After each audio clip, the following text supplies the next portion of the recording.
Hi again, everyone. Gary Digit Williams here on Beltway Boxing News and Notes on the Boxing on the Beltway Podcast Network. And you can always subscribe to the Boxing on the Beltway Podcast Network by going to Spreaker.com, iHeartRadio.com, Stitcher.com, or TuneIn.com. Any one of those, you can get the Beltway Boxing News and Notes podcast and the entire Boxing on the Beltway Podcast Network full of great interviews, of course, the weekly news and notes, and some live action at the different locations. And this week on News and Notes podcast, we chronicle some good wins for a couple of Beltway boxers. We look at the entire March schedule that's coming up. Of course, some big events coming in the Beltway during the month of March. And of course, we'll have good information about that. And I want to pay tribute this week to a school that honored me this week, and for a good reason, and I want to pay tribute to them and give you a little history on how all that came to be. So Beltway had really very little to do with boxing, but I do want to pay tribute to it, and this is the best way I know how to do it. Beltway Boxing News and Notes on the Boxing on Beltway Podcast Network is brought to you by Real-Time Pain Relief. From boxers to ballerinas, for shoulder pain to muscle strain, everything between, Boxing Along the Beltway recommends Real-Time Pain Relief, the natural, plant-based, safe, fast, and effective ointment. You go to freepainoffer.com, buy the $10 worth of Real-Time Pain Relief, and you get a free $10 tube of Real-Time Pain Relief. Rub it on, the pain is gone in real time. And by DeborahSpears.com, she has great weight loss tips. You can lose weight without dieting, eating real food along the way. She has a great book about that. Also, she sells some great jewelry. Don't forget that boxing glove pendant she has there. And you can find that all on Deborah, Debra Spears.com. This week, we had some good victories for two of our Beltway boxers. One making a return. Actually, not even making his return. He won his second bout of the month this past week. But the other one we want to talk about first is Malik Iceman Hawkins. He's the undefeated welterweight out of Baltimore, Maryland. He won an 8-round unanimous decision over Chico Ortiz of the Bronx, New York. That took place at the Met Philadelphia in Philadelphia, Pennsylvania. Now, I did get a chance to see the replay of this. It was on Fight Night Live on Facebook, and this was a tough bout for Hawkins. Ortiz is no joke. He was 2-0 prior to this against Beltway boxers. Prior to this bout, he was 2-0 against Beltway boxers, and I believe he knocked out both of those guys that he fought. So it was a tough bout, and he made it tough for Malik Hawkins at times, and Ortiz came out in the open round. He landed good shots. Hawkins stepped up his offense, came back and landed some good body and head shots. And then both guys were kind of trading through the first 6 rounds. But Hawkins in the final 2 rounds kind of pulled away. He was a little bit more active, and he closed both those rounds, the 7-8 rounds, strong. Now, the judges' scorecards were 77-75, 78-74, and 79-73, all for Hawkins. A couple of those scores, 78-74, 79-73, especially 79-73, no way. Ortiz made that bout a lot closer. 77-75 is more to the point as far as I'm concerned to this bout. Ortiz made it tough. No question about that. A great bout for Ortiz. But Malik Hawkins is still undefeated. He's 14-0, 9 KOs. Ortiz falls to 6-3 with 5 KOs to his credit. Meanwhile, at the center stage at NODA in Charlotte, North Carolina, I still haven't found what NODA stands for. Largo, Maryland light heavyweight Dominic Lights Out Wade. He scored a 5th round TKO over veteran Josue Obando of Guadalajara, Jalisco, Mexico. There was no word on the time of the knockout, but for Wade, it's the second bout he's won this month. He's now 20-1, 14 KOs. Obando falls to 16, 26-1, 12 KOs. So after being out since 2016, his bout against Gennady Golovkin, Wade has come back in a big way, and they're trying to move him along real quickly to get him back into title contention. So congratulations to both Malik Hawkins and Dominic Wade. Now let's take a look at the March schedule. March is a pretty big month, and it starts actually as we record this tomorrow, Saturday, March the 2nd. Couple of Beltway boxers in action, but should be a good week. Again, this is kind of a good month, should say. It could be could be considered casino month in the Beltway because we have our two major pro bouts are both held at casinos. One at Live Casino and one at MGM National Harbor. So take a look at the schedule. This first bout, Saturday, March the 2nd. This will be at the Voinovich Center in Columbus, Ohio. Baltimore, Maryland lightweight Jamal Dyer returns to action on this card. He's in the 6th-round contest against undefeated Carlos Dixon of Louisville, Kentucky. Dyer is 8-1, 5 KOs, coming off a 6th-round unanimous decision over Darrell Harris. And you're going to hear Darrell Harris's name a few times during this month. February 9th, that was at the Sonic Temple in Norfolk, Virginia. Dixon is 7-0, 5 KOs. He knocked out Mark Sotos in the first round back on January 12th in Louisville. So best wishes to Jamal Dyer. He's at the Voinovich Center in Columbus, Ohio against Carlos Dixon, coming up as we record this tomorrow, Saturday, March the 2nd. Also on Saturday, March 2nd, at the Priory Grand Hall in Pittsburgh, Pennsylvania. Washington, D.C. Super Bantamweight Darren Sweet Williams. He'll battle Oleg Dovun of Pittsburgh by way of the Ukraine. This will be an 8-round contest for the vacant American Boxing Federation USA Super Bantamweight title. Hope you had a chance to listen to the interview we did with Darren Williams. We were at a media day for him over in Hyattsville. And hope you had a chance to listen to the interview right here on the Boxing on Beltway Podcast Network. Williams is 7-0, 4 KOs. He scored a 4th-round TKO over Mark Antonio Mendoza Chico on June 30th at the Sphinx Club in Washington, D.C. Meanwhile, Dovun is 7-0, 2 KOs, coming off a 4-round unanimous decision over Darrell Harris on October 20th at the Priory Grand Hall. This will be Dovun's 4th straight appearance at the Priory Grand Hall.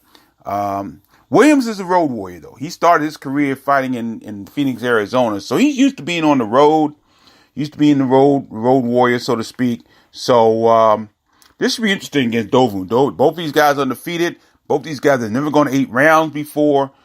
Interesting to see how this bout plays out. So Darren Sweet Williams against Oleg Dovun for the vacant American Boxing Federation U.S. Super Bantamweight title. Of course, this will be the first belt for the career of Darren Williams if he wins it, and wishing the very best on that one. All right, then we come to Friday, March 8th, and our first pro card in the Beltway for this month. It'll be at Live Casino in Hanover, Maryland. That's located at Arundel Mills Shopping Center. Now, we told you some of the card throughout the last couple of podcasts, including the main event for the Maryland State Super Middleweight title, and Damon the Best at it Nicholson taking on Jesse the Beast Nicklo. Again, I really don't understand the concept behind, the thought pattern behind this particular bout. I think Nicholson is in a no-win situation because he's supposed to be a guy like Jesse Nicklo, who's a veteran, been around since 2006 in the pros. But if he loses it, it's a tough break for him. So I don't know, after winning the WBC USNBC Super Middleweight Championship, to really kind of take a step back and fight for the Maryland State title, which really doesn't get you nearly as far as the WBC USNBC does. You kind of wonder about that. So we'll see. Now we've previewed some of the bouts on this card. There's been some changes on the card, though. Let's talk about that. Now, Dangerous Donald Wallace out of Baltimore, super middleweight, originally supposed to take on Francisco Bustos, but apparently Bustos is not going to be on this card. So Wallace will now battle Pablo Velez of Durham, North Carolina. The bout is scheduled for 6 rounds. Wallace is 3-1-1, 2 KOs. Of course, he had that great bout against Ashton Sykes in his last outing in September. That was August 18th, and that was the Beltway Boxing Bout of the Year, Wallace versus Sykes. And so he's coming off that bout. Meanwhile, Velez is 7-3-1, 5 KOs, looking to break a 3-bout losing streak. That includes a first-round knockout loss to Mike Schneider on August 25th in Wheeling, West Virginia. So that should be an interesting bout, 6-round bout. And again, Wallace is taking on a pretty good prospect. You know, Velez was undefeated, he was undefeated, 7-0-1 at one time, but he's lost his last 3. So that could be an interesting one for Dangerous Donald Wallace. Also on the card, Greg Sharpshooter Outlaw, the undefeated super lightweight out of Bowie, Maryland. He will be on this card taking on Tyrone Crawley Jr. This should be a good bout. Philadelphia, Pennsylvania. Outlaw 7-0, 2 KOs, and he was one of the Beltway Boxing Prospects of the Year for 2018. He had a great year last year. Now, he has just signed a promotional deal with King's Promotions of Reading, Pennsylvania. Now, he was originally with Real Deal Promotions, Randall Holyfield's company, but that company ceased operations recently. So, That let Outlaw out of his real deal contract, and he signed a good contract with King's Promotion. I guess it's a good contract because Marshall Coppin has treated everybody in his company well, but especially Beltway Boxing. He's treated us very, very well over the years. So Outlaw's coming off a 6-round unanimous decision win over Mac Allison IV. That was on December 8th at the AC Jordan Arena at Bowie State University in Bowie, Maryland. Crawley is 7-1-1, no knockouts, and he's coming off an 8-round majority draw with Ricardo Garcia. That was on August 10th in Philadelphia. This bout scheduled for 6 rounds. Greg Sharpshooter Outlaw against Tyrone Butterfly Crawley Jr., of course, the son of the legendary Tyrone Crawley Sr. out of Philadelphia. So he's on that card. Also, Newport News, Virginia heavyweight Jerry Slug Forrest will be in action. I really don't understand why this bout's taking place. I have no idea about this one. Jerry Slug Forrest takes on Grover Young of Memphis, Tennessee. Now, this is the 3rd time that Forrest has fought against Grover Young. I don't understand why this bout's taking place, scheduled for 8 rounds. Forrest coming off a first-round TKO over Jardio Zepeda on February 9th at the Massain Timber, Norfolk, Virginia. He's 23-2, 19 KOs. Young is 13-25-3, 9 KOs. Now, he recently broke an 8-bout losing streak with a 4th-round TKO over previously undefeated Javante Charles. That was on July 21st in Memphis, Tennessee. I believe it was on the same card as when Marcus Corley took on Vivian Harris at the FedEx Forum. Now, Young's last 2 losses in his previous streak, his 8-bout streak, came against Forrest. The 6-round unanimous decision loss he had to Forrest in June of 2017. That was in Baltimore.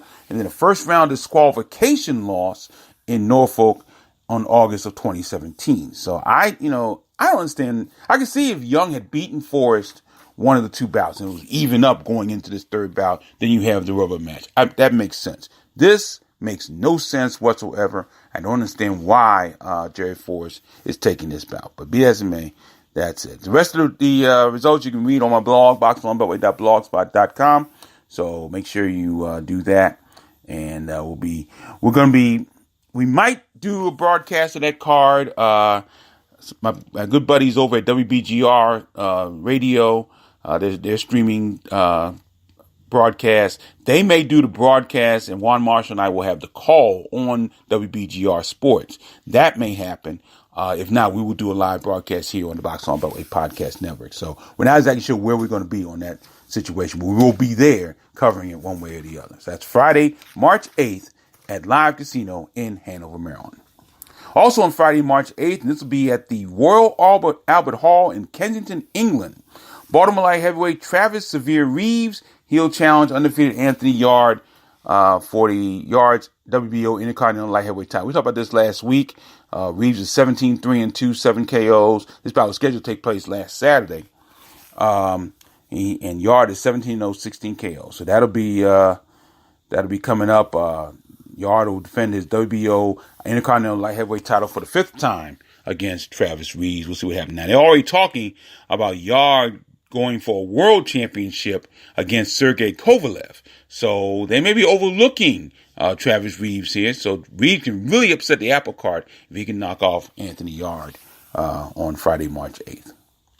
Now, of course, the Washington Golden Gloves continue this week, Saturday, March 2nd, at Rosecroft Raceway in Fort Washington, Maryland. They continue this Saturday, and the Open Division really kicks into gear this Saturday over at Rosecroft for that. But Saturday, March 9th will be the first night of semifinal action at the Golden Gloves, so make sure you're there for that. Saturday, March 9th, the semifinals begin for the Washington Golden Gloves tournament. Now, this bout has been confirmed by people who know this boxer, but I haven't seen it on BoxRec yet, but I'm going to go ahead and just put it out there anyway. And this is on Friday, March 15th at the Licouris Center. That's on the campus of Temple University in Philadelphia, Pennsylvania. That's where undefeated Temple Hills, Maryland super middleweight Demetrius Big Beach Ballard is slated to be on this card. And this is the card that features Tevin Farmer defending his IBF super featherweight championship. Ballard is 19-0, 12 KOs. He last fought on November 8th, won an 8-round unanimous decision over Alan Campa, and that was in Indio, California, the Fantasy Springs Casino. So I don't know who his opponent is going to be. I'm not sure whether or not this is official, but his camp is telling me that Ballard will be on this card Friday, March 15th at Licouris Center in Philadelphia, Pennsylvania. Friday, March 22nd, Michael's 8th Avenue in Glen Burnie, Maryland, Baltimore Boxing Promotions. They'll have an amateur boxing card, and that'll honor the memory of the legendary ballroom boxing promoter, Maryland State Hall of Famer, Maryland Boxing Hall of Famer, I should say, Scott Wagner. Of course, Wagner passed away last year, and he's a great, just been a wonderful figure over the years in Beltway boxing scene, and definitely miss him, no question about that. And so Jake Smith, Baltimore Boxing Promotions, have an amateur card to honor his memory. That'll be on Friday, March 22nd at Michael's 8th Avenue in Glen Burnie, Maryland, because that was the home of ballroom boxing. Saturday, March 23rd will be the second night of semifinals at the Washington Golden Gloves in Rosecroft Raceway. So we look forward to covering that as well. Then on Sunday, March 24th, at the MGM National Harbor Casino, Oxon Hill, Maryland. This is the card we talked about a couple weeks ago with the Peterson brothers, headlining a nationally televised Fox Sports 1 FS1 card. Now, no additional bouts have officially been announced. However, I'm hearing names like Brandon Quarles will be on this show. Kobe Abridi will be on this card. Brandon Bulldog Quarles, Kobe the Soldier Breedy, and a couple other Beltway boxers. It'll be a nice Beltway boxing card on Sunday, March 24th. So that'll be at MGM National Harbor Casino, Oxon Hill, Maryland. I'll be actually heading to a media day for that card for the Peterson brothers on sometime next week, and hope to get some more info on who's going to be on this card. That's Sunday, March 24th at the MGM National Harbor Casino in Oxon Hill, Maryland. Then on Friday, March 29th at the Sugar House Casino, that's in Philadelphia, Pennsylvania, Owings Mills, Maryland heavyweight Kobe Madison will be in a 6-round contest against Eduardo Soroc Vitela of Durango, Mexico. Madison is 7-0-2, 4 KOs, coming off a 6-round unanimous decision win over Nicoy Clark on September 25th in Bethlehem, Pennsylvania at the Sands Bethlehem Event Center. Vitela is 3-3, 2 KOs. He was knocked out in the first round by Bakhtir Jalalov on September 29th in Brooklyn, New York. So look forward to Kobe Madison again. We talked about Kobe Madison. He had some outings, even though he's won all his bouts, and except for the 2 draws he's had some outings that have made no sense, and he hasn't fought well. Now, one thing we always say positively about Kobe Madison is that he has great footwork, no question about that. But sometimes he doesn't always use it, and we'll see what happens. He's been more of a road warrior as of late. That may help him down the road. So we'll see what happens. That's Friday, March 29th, Sugar House Casino in Philadelphia, Pennsylvania. Now, last bout will be on Saturday, March the 30th, and that'll be at the Powell Center in Hawkins, Delaware. That's where Baltimore, Maryland super welterweight Kevin the Scarecrow Womack Jr. being a bout against undefeated Ishmael Garcia of Vineland, New Jersey. No word yet on how many rounds this bout is scheduled for. Womack is 8-17-4, 6 KOs, looking to bounce back from a 4th-round TKO loss to Zarbek Nishinbayev on August 18th at the last card at Live Casino in Hanover, Maryland. Garcia is 10-0-1, 4 KOs, but he hasn't fought since October of 2016 when he battled Tyrone Brunson to an 8-round draw in Philadelphia. So we'll see what happens. Womack always prepared, even if it's at the last minute, but he looks like he's had some time to prepare for this one. So we'll see what happens here. He gets some wins every now and again, so we'll see. So Kevin Womack Jr. taking on Ishmael Garcia on a bout that they haven't listed any of the rounds for that particular card on BoxRec yet, but that'll be Saturday, March 30th at the Powell Center in Hawkins, Delaware. So that'll be our March schedule for this month, and again, a lot of excitement and some good bouts in-house coming up this month. So make sure you be a part of the Beltway boxing scene in the month of March. Now, finally, this past weekend, Saturday, February 23rd, was homecoming day at Coppin State University. Now, for those who don't know, and I've talked about this a number of times, I've been a public address announcer for sporting events, both at Howard University and Coppin State, and also around the general Beltway area, for 32 years total. 7 of those years were at Howard University. I was a student there, and I started doing women's basketball. That was followed by men's basketball, and I added football, track and field, and I did soccer as well. In 1993, late 1993, early 1994 is really what it was. A good friend of mine, Jesse Batten, who was the assistant sports information director at Howard under Ed Hill Jr., the legendary Edward Hill Jr., took a job as the sports information director at Coppin State University. Back then it was in Coppin State College. That's how long this has been. And they needed a public address announcer. And he asked, would I be interested? I told him, yeah, I'd be interested. Because at that time, I kind of stopped doing the PA announcing at Howard because, quite frankly, they weren't paying me. So I went over to Coppin State. I met with not only Jesse, but also the athletic director at Coppin State at the time. Wonderful man by the name of Clayton McNeil. He's passed away, unfortunately. But I got the job there. And 25 years later, I'm still there. By the grace of God. And I'm still there. At homecoming this year at Coppin, the school honored me with a little certificate and thanked me for my 25 years there. And I want to talk about that time period because it has been an amazing period in my life. It really has been. When I first got to Coppin, now prior to that, of course, Howard had played Coppin a couple times just when Coppin joined the MEAC in the late 80s. And Coppin had a great team. I mean, they had a tremendous team back then. That was when, I don't know if these names will mean anything to a lot of the audience here, but if you know anything about HBCU basketball, you know about people like Phil Booth, whose son plays at Villanova University, Larry Stewart, Larry Yarbrough, Reggie Isaac. These are the genesis of the Coppin State dynasty under the legendary coach, one of my all-time favorite people in this world, Ron Fang Mitchell. In 1990, that senior team loaded with seniors, beat the University of Maryland at what was then Cole Fieldhouse. And the head coach at Maryland at that time, my namesake, Gary Williams, never played Coppin again. He never played Coppin for the rest of his term at Maryland. And that was the first really big win of a lot of big wins to come in my career later on at Coppin State. So when I got to Coppin in 1990 or late 1993 or 1994, I met everybody, and I knew who Fang Mitchell was. I knew who Derek Brown, who was an assistant, was, but I never met him. I never really met them. So I got a chance to meet him finally, and Fang looked at me and said, "You're on the winning side now, Gary." And during the 90s, Coppin State did a whole lot of winning. It was incredible time on the men's side. It really was. I mean, women's team was kind of struggling a little bit. They were good, but their success would come a little bit later. Now, I'll talk about that a little bit later on. But through the 90s, Coppin State was the team of the 90s. They would either win outright or hold a share of the Mid-Eastern Athletic Conference, MEAC, regular season championship through the entire decade. Every year for the entire decade.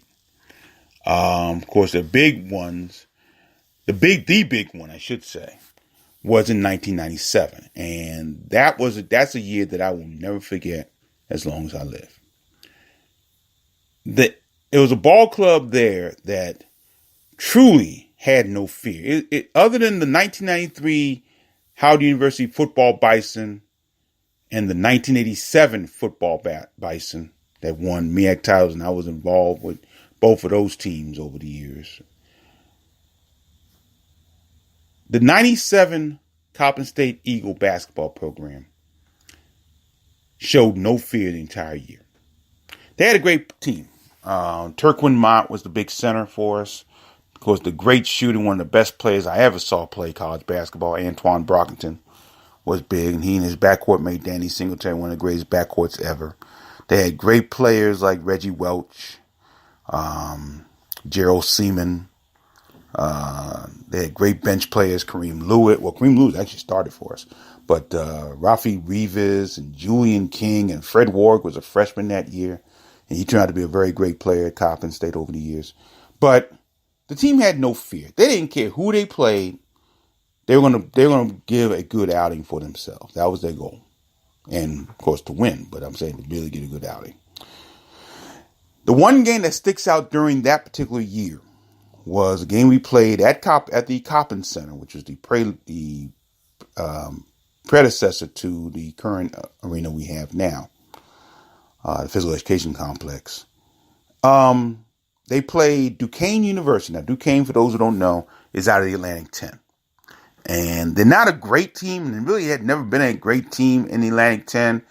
Their success came in the old Eastern 8 League, which is the predecessor to the Atlantic 10. But anyway, they played Coppin at Coppin. And they thought they were going to walk in there and just blow Coppin out. Well, Coppin had news for them. They blew out Duquesne. It was on regional television. I'll never forget this one scene where Coppin was on the road. They scored like 6-8 points in a row, and Duquesne's coach called a timeout, and one of the former players was in the audience, and there was a picture of him. He was just telling Duquesne, call a timeout. The Coppin Center was going absolutely crazy that night. It was incredible. And you can hear my voice in the background going, timeout, Duquesne. It was just a tremendous moment. And that was the moment that really told me that this team could go very far in this business, in the NCAAs going forward. They were the best team in the conference, but they had to struggle through the conference tournament, the Mid-Eastern Athletic Conference tournament. And they actually took them triple overtime to beat North Carolina A&T in the championship game. But they got there. And first game they played in the NCAA tournament that year was against the University of South Carolina, who was ranked 6th in the country at that time period. They were the number 2 seed in the NCAA tournament that year. The weekend before that game, I was working at a radio station. I was working on a sports show with my partner, Butch McAdams. And we did a personal appearance at the People's Expo. This is an event that was on by Radio 1 at that time, Radio 1. And this particular People's Expo was at the Baltimore Convention Center. And so Butch and I did the personal appearance. We would talk about, how great Coppin State has done and so forth. And everybody cheered and all. And I looked at the crowd and I said to the crowd, this game was taking place on a Friday. The following Friday. I said, go, folks, don't make any plans for Sunday. Now, I don't know why I said it. I knew the team. I knew how great they were. Maybe that's why I said it. But I said to the fans, don't make any plans for Sunday. For the following Sunday. And so the game took place. Those were back in the days. We didn't have any apps like this. We didn't have any apps that could you could watch the game wherever you can go. You had to watch the game on television back then. And on broadcast television. And I was working in a location in DC at the time. And they weren't picking up any of the games in Baltimore. So they didn't pick up the Coppin State, University of South Carolina game. So I was trying to follow it on the internet. And I got more and more excited as the game went on. And then finally the upset came and Coppin State had beaten University of South Carolina by 15 points. And to this day, out of all the HBCUs that have gone, have beaten a number of 15 seeds, and 4 of them have done it. Southern University, Coppin, Norfolk State University, as well as Hampton. Have all done it. And most of the games have come like with last-second shots or they missed up, the other team would miss a last-second shot, and the HBCU going to win. No. Coppin had a great second half that game and blew out South Carolina. They didn't know what hit them. And they went on to the round of 32. Now, Sunday was the round of 32. They played the University of Texas. And they came within 2 points and a bad pass of going to the Sweet 16. That's how great that team was. It was incredible. No question about it. So definitely a highlight in my life. Now, through the early 2000s, things got a little tough for Coppin State on the men's side. However, on the women's side, and I don't know if I've told this story, but on the women's side, their program was starting to pick up. By that time, Derek Brown, who had been Fang's longtime assistant on the men's side, Fang had become the athletic director, and Clayton McNeil retired, and Fang became the athletic director. And there was a problem with the women's team at that time. The women's coach one day just bolted, did not even bother to show up at a game one time. And she got fired because of that, obviously. And Derek Brown, Fang asked Derek to take over the women's program. Okay. But he was still with the men's program at that time. So there was times where he would travel with the women's team for one game. They had to get on a plane and travel with the men's team for another game. And he was just incredible. Plus, he was the softball coach at the time at Coppin. So he was doing 3 sports and trying to do 2 sports at the same time, men's and women's basketball. It was almost impossible, but he did. So finally, he took over full control of just the women's program. And when he did that, it was all she wrote. Great players came into the program, like Rashida Suber, Shalimar Oakley. These names may not mean a lot to you, but they mean a lot to me, believe me. Rashida Suber, Shalimar Oakley, Sherry Tucker, Talia Sutton, Whitney Cunningham, the late Jennifer Martin, Tanisha Harden, Danita Plain. You know, these are some of the players that really started the dynasty for women's basketball. And from 2005 to 2008, Coppin State was the dominant women's basketball team in the Mid-Eastern Athletic Conference. Shalimar Oakley and Rashida Suber to this day are the best female backcourt combination I've ever seen in my entire life. I think they're the greatest combination in the backcourt in the history of the Mid-Eastern Athletic Conference. And I've followed that history since its inception in 1970. They were on teams that went to 3 NCAA tournaments and 1 WNIT tournament, women's NIT tournament, and they won that game in the WNIT. They beat St. Joe's, and they became the first women's basketball team to win a WNIT game in the history of the MEAC. It was a tremendous team. They kind of like the men, they had very little fear, no fear really. And they had some outstanding basketball players. Now, in 2008 was the other landmark year for me personally, because both the men and the women for Coppin State won the MEAC championship. And that was very few times that's ever happened in the MEAC, much less, as of course, never happened in Coppin State. So that was a great year for us. And both those games came down to the final few seconds. And Taiwan McKee, who was a great player, in 2009. I got to go back to that team just for a second. But he won his game in the last second, and Rashida Suber hit the game-winning shot in the women's team. Now, the men's team in 2008, I think, was Fang Mitchell's best coaching year, because that was the team that started off horribly in out of conference and in conference play for that matter. And then at some point during the season, right in the midpoint of the conference season, Fang decided to put all the leadership on his 5 seniors that he had. He started all 5 seniors for the rest of the year, and they came together and went all the way to win the MEAC title. So that was a tremendous win. So those are just some of the highlights I've had at Coppin State over the years. And of course, throughout the last few years, we've had changes both on the men's and women's side. Not so much on the women, because Derek Brown retired after the 2014 season. And Dwayne Burrows has been the coach since then. And he's struggling a little bit, but he's still there. Also on the men's side, we had a number of changes from Fang Mitchell. He was let go. Michael Grant took over. Didn't last very long. Now we have Juan Dixon, the former University of Maryland great, is the head coach. And he's struggling also, but I think there's more light at the end of the tunnel for the men right now than there is for the women. So hopefully that will change. Women having great players. One of the reasons why I want to continue another year at Coppin, because one of the players on the women's team, Dami Oloyede is her name, and she is a former student of mine at High Point, and she'll be in her senior year. So I'm looking forward to seeing that happen.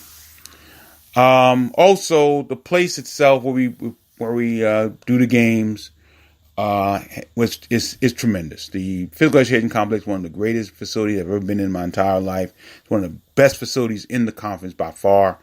And it is a wonderful facility, and I love announcing there. I've done that for 10 years itself because it's a 10-year-old building.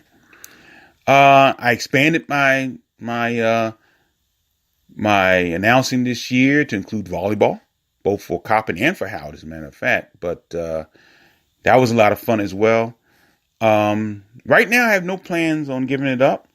And I think one of the great things about what has been happening is that I've done this through a myriad of different administrations. You know, there have been a lot of changes in the administration and athletic department.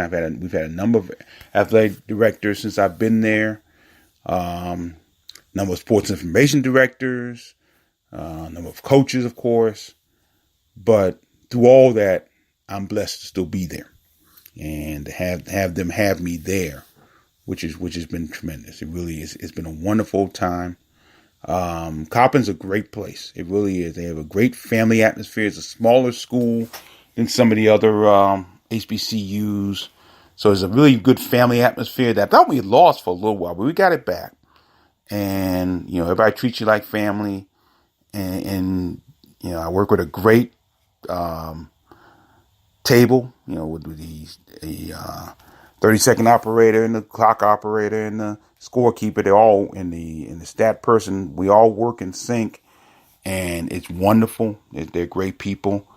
And I'm just happy. I'm really very happy and very proud to say I've been there for 25 years and look forward to doing it for a long time to come. I really do. And I just want to thank them for honoring me and thank them for being a great, great HBCU. That'll do it here for Beltway Boxing News and Notes on the Box on Beltway Podcast Network. Thank you for indulging me in that thank you tribute there. It meant a lot to me, no question about that. Beltway Boxing News and Notes on the Box on Beltway Podcast Network, brought to you by Real-Time Pain Relief. Go to freepainoffer.com, buy $10 worth of Real-Time Pain Relief, get a free $10 tube of Real-Time Pain Relief. Rub it on, the pain is gone in real time. And by DeborahSpears.com, great weight loss tips and great jewelry. Deborah, Debra Spears.com. Don't forget to go to boxonbeltway.blogspot.com and go to the Best Buy and Amazon links there, and you can purchase you can purchase things through the site on boxonbeltway.blogspot.com, and it'll help us out a little bit. And don't forget, again, I'm on Spreaker.com, Stitcher.com, iHeartRadio.com, and TuneIn. You can always find me on Twitter at Digital25. Thanks for joining us, everybody. I'm Gary Digital Williams. Reminding you, as always, keep supporting the best boxing in the world, the boxing along the Beltway. Thanks for listening. Take care.